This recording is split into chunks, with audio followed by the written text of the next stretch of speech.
بسم اللہ الرحمن الرحیم۔ السلام علیکم ورحمۃ اللہ وبرکاتہ۔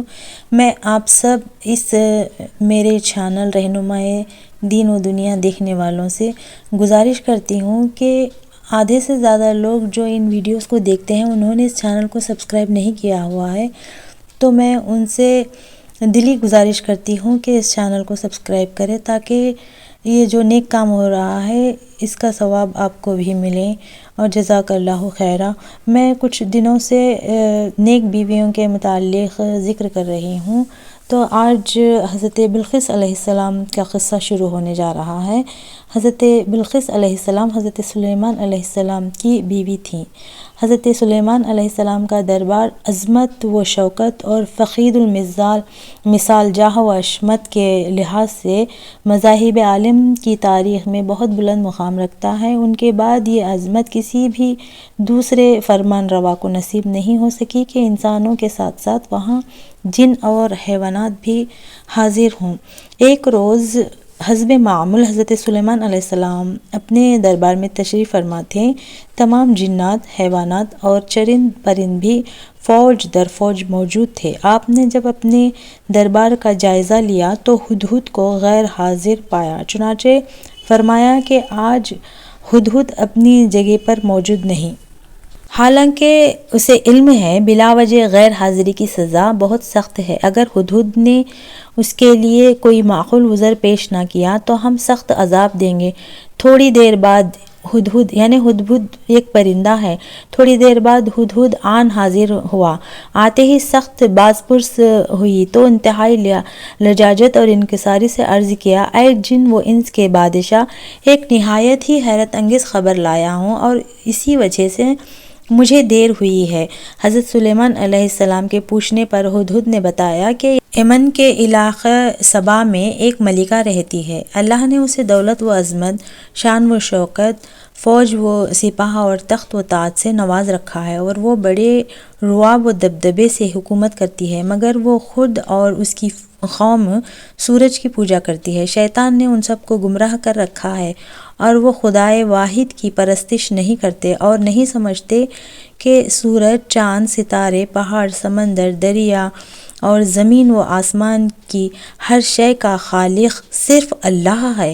حضرت سلیمان علیہ السلام نے یہ سن کر فرمایا کہ تیرے سچ اور جھوٹ کا ابھی امتحان ہو جائے گا۔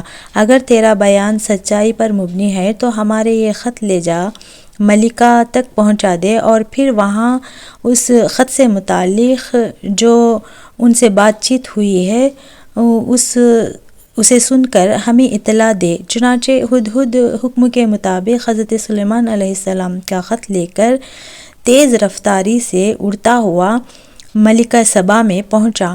اس وقت ملکہ بلقیس اپنا دربار سجائے بیٹھی تھیں کہ ہدہد نے خط ان کی گود میں ڈال دیا، بلکہ بلقیس نے حیرت سے چاروں طرف دیکھا تو اسے ایک پرندے کے سوا کچھ نظر نہ آیا۔ سخت حیران ہوئی، خط کھول کر پڑھا تو اس میں لکھا تھا، یہ خط سلیمان علیہ السلام کی طرف سے ہے اور اللہ کے نام سے شروع ہوتا ہے جو بڑا مہربان اور رحم کرنے والا ہے۔ تمہیں ہمارے سامنے سرکشی اور سربلندی کا اظہار نہیں کرنا چاہیے، اور تم خدا کی فرمانبردار بن کر میرے پاس پہنچو۔ ملکہ بلقیس نے خط پڑھ کر اپنے درباریوں سے کہا کہ اے ارکان سلطنت، تم جانتے ہو کہ میں اہم اور ضروری معاملات میں تمہارے مشورے کے بغیر کوئی قدم نہیں اٹھاتی۔ اس لیے اب مجھے اچھی طرح سوچ سمجھ کر مشورہ دو کہ کیا کرنا چاہیے۔ انہوں نے جواب دیا کہ ہمیں کسی سے ڈرنے اور مرعوب ہونے کی ضرورت نہیں، کیونکہ ہم زبردست جنگی طاقت کے مالک ہیں۔ باقی فیصلہ آپ کے ہاتھوں میں ہے۔ ہم تعمیل ارشاد کے لیے حاضر ہیں۔ بلکہ بلقیس نے کہا، بلا شبہ ہم بہت زیادہ طاقتور اور زبردست جنگی طاقت کے مالک ہیں، مگر میری رائے میں ہمیں حضرت سلیمان علیہ السلام کے معاملے میں جلد بازی سے کام نہیں لینا چاہیے۔ ان کی طاقت کا اندازہ اسی سے ہوتا ہے کہ ان کا یہ پیغام ہم تک عجیب اور پراسرار طریقے سے پہنچا ہے۔ میرا خیال ہے کہ ہم بیش بہا تحائف کے ساتھ چند قصائد روانہ کریں تاکہ ان کی طاقت اور عظمت کا پورا اندازہ ہو جائے اور ہمیں یہ بھی معلوم ہو جائے کہ وہ کیا چاہتے ہیں۔ اگر واقعی وہ زبردست طاقت اور شوکت کے مالک ہیں تو ان سے لڑنا بے وقوفی ہے۔ ہمیں بلا وجہ بربادی مول نہیں لینی چاہیے۔ چنانچہ ملکہ بلقیس کے قاصد قیمتی تحائف و نوادرات کے ساتھ حضرت سلیمان علیہ السلام کے دربار میں حاضر ہوئے تو آپ علیہ السلام نے فرمایا کہ تمہاری ملکہ نے ہمیں بالکل غلط سمجھا ہے۔ تو معزز سامعات، میں آپ سب کو یہ اطلاع دینا چاہتی ہوں کہ یہ حضرت بلقیس علیہ السلام کا قصہ ہے جو کہ حضرت اسماعیل علیہ السلام کی بیوی ہیں۔ آگے کا قصہ بہت ہی دلچسپ ہے تو ضرور سنیں۔ وما علینا الا البلاغ۔